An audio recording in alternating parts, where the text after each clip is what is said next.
Bonjour et bienvenue, voici notre tour d'horizon économique, géopolitique, énergétique et boursier. Nous sommes le mercredi 16 avril et pour comprendre comment tourne la planète finance en cette veille de trois sorcières, c'est sur l'inforruptible et nulle part ailleurs. Et le titre de cette chronique ce sera « Le chaos sino-américain envoie l'or au-delà des 3300 $.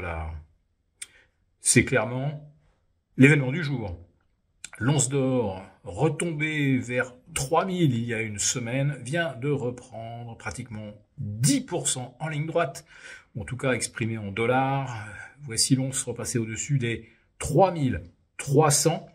C'est vrai que le dollar a perdu plus de 4% en l'espace de 10 jours. Néanmoins, c'est un nouveau record en dollars, en yens, en euros.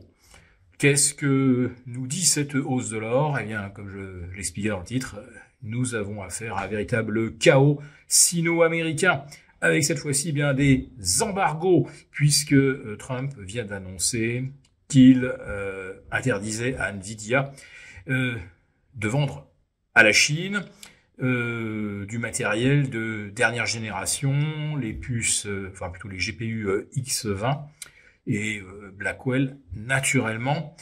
Alors, la Chine, évidemment, essaiera de se ravitailler au travers de Hong Kong, de Singapour, de l'Inde, pourquoi pas. Enfin bon, ça va devenir quand même très, très compliqué. Et c'est surtout le message. Lancer un embargo sur des produits Nvidia, après avoir banni Huawei il y a déjà plus de 5 ans, et oui, c'était déjà Trump qui avait fait ça. Là, on est rentré dans la phase conflictuelle, la phase aiguë de la démondialisation et ce que les indices boursiers qui ont reperdu, on va dire, environ 15% sur leur sommet, n'ont absolument pas pricé parce que le Nasdaq ou le DAX avait doublé en l'espace d'un an. On est encore très très loin d'une correction proportionnelle aux gains que nous avions enregistrés.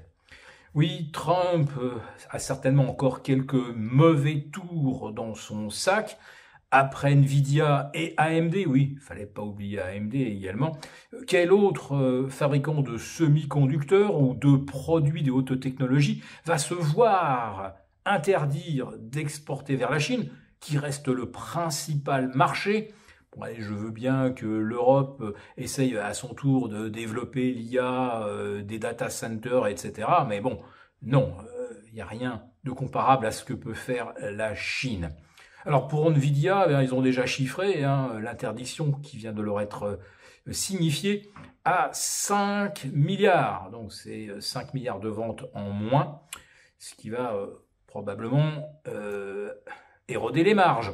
Pour AMD, on n'a pas encore de chiffrage, mais ça ne va pas tarder.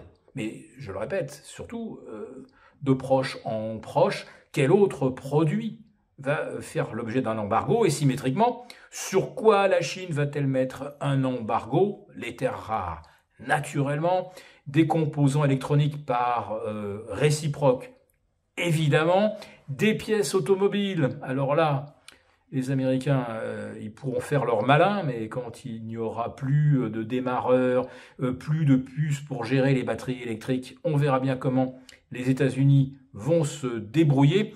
Peut-être que Trump se dit que on va forcément entamer des négociations et qu'on peut bien pendant 15 jours, un mois, se passer du matériel chinois, se retrouver avec des pénuries temporaires. Derrière les enjeux, eh bien, c'est de refondre le commerce mondial, un commerce mondial hérité de Bretton Woods, 1971, et puis des Reaganomics des années 80. Autrement dit, on est passé d'un monde de commerce libéral à un monde de néolibéralisme où la délocalisation a été le maître mot des 40 ou 45 dernières années. Une mondialisation qui a désindustrialisé l'Europe comme les États-Unis. Alors derrière, après ça, on essaie de se raccrocher aux branches en expliquant « Mais oui, mais en plus de ça, ça a permis de décarboner. » Qu'est-ce qu'on en avait affiche de décarboner il y a 20 ans Personne ne s'en souciait. Et surtout, le carbone renseignez-vous, les scientifiques ne sont pas tous d'accord sur le caractère de réchauffement climatique anthropique.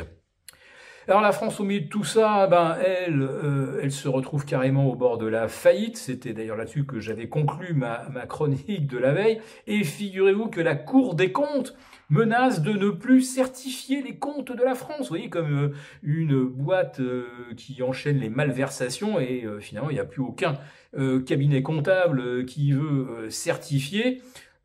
C'est une situation totalement inédite sous la Ve République. Et Monsieur Bayrou, alors qui multiplie les expressions anxiogènes, mais sans fournir de pistes. Où va-t-on faire des économies?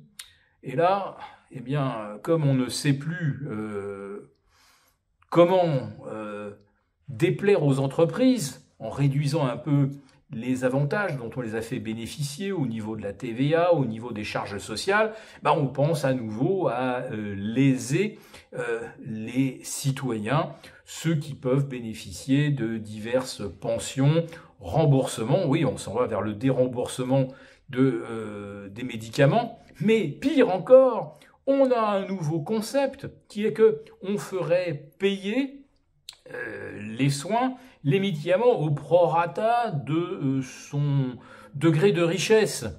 Donc, qu'est-ce que ça veut dire? Que demain, quand on ira faire ses courses, si on a plus de 100 000 euros par an, on paiera ses courses 20 ou 25% plus cher. Si on arrive à la pompe avec une Porsche, le litre de sans-plomb n'est plus à 1,70, mais il est à 2,40. Si on a une Ferrari, c'est 4 euros. Mais où est-ce qu'on arrête cette logique? C'est tout simplement du communisme. C'est-à-dire qu'au communisme, dans un régime communiste, tout le monde finalement a le même niveau de vie, le même pouvoir d'achat, et il n'y a que la nomenclatura, évidemment, qui vit au-dessus de la mêlée. Bon, la nomenclatura, on l'a déjà, et le pire, c'est qu'elle résonne effectivement comme une véritable nomenclatura. Donc on ne sait pas, évidemment, aller faire des économies dans tout ce qui distribue de l'argent aux copains, les commissions, les comités d'experts, les ONG, etc. Non, c'est toujours le retraité, le malade, le chômeur qui doit payer. Mais l'autre souci que nous avons, c'est que la France n'a plus les moyens de faire la moindre relance. Et là, la guerre sino-américaine, le chaos sino-américain va certainement déboucher sur un gros coup de frein conjoncturel. Et c'est probablement d'ailleurs ce que la hausse de l'or est en train d'acter. La hausse de l'or, eh bien, elle se situe toujours dans ces moments d'amorce de récession et de chaos monétaire. Et on est en plein dedans. Et je dirais même, nous sommes dans l'œil du cyclone. Pour vous remercier de votre fidélité, vous pouvez télécharger gratuitement, en suivant le lien ci-dessous, un guide complet sur l'achat d'or physique qui représente un investissement de choix en période économique incertaine et surtout d'inflation. Merci et à bientôt. Merci beaucoup d'avoir regardé cette vidéo. N'hésitez pas à réagir dans les commentaires ou à liker et partager cette vidéo si le contenu vous a plu. Et pour ne rater aucune de nos prochaines émissions, vous pouvez vous abonner à notre chaîne et activer les notifications. Et pour plus de contenu, n'oubliez pas que le dernier rapport rédigé par nos experts est accessible en cliquant sur le lien de description. On se retrouve tout de suite dans les commentaires et je vous dis à très bientôt pour une prochaine vidéo.